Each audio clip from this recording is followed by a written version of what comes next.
Alrighty, Jacob. So we talked to Esau and he told us his side of the story.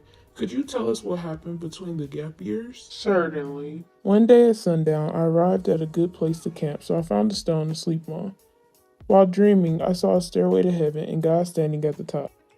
He told me about how my descendants would be plenty and that he wouldn't leave me until he has given me everything that he had promised. Then I arrived to the land that my mom had told me about. When I arrived, Rachel was bringing her flock to the well. I ran to her and explained what happened. Soon, her dad, who is my uncle, came to greet me, and he brought me back to his house. I started working for him in exchange to have his daughter, Rachel, hand in marriage. But because of their customs, he gave me Leah's hand instead. But I still loved Rachel, so I agreed to work for another 7 years for her.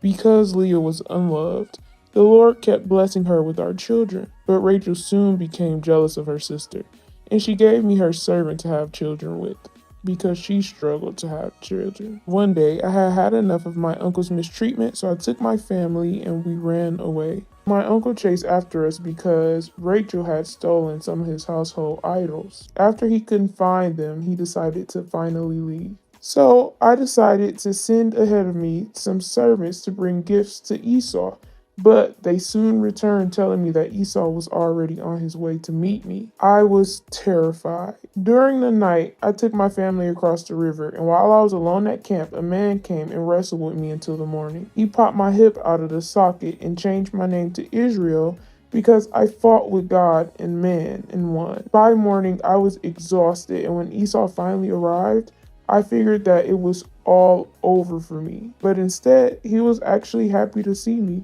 and we made peace with one another. And honestly, the rest is history. Literally. But you can read more about it in your Bible.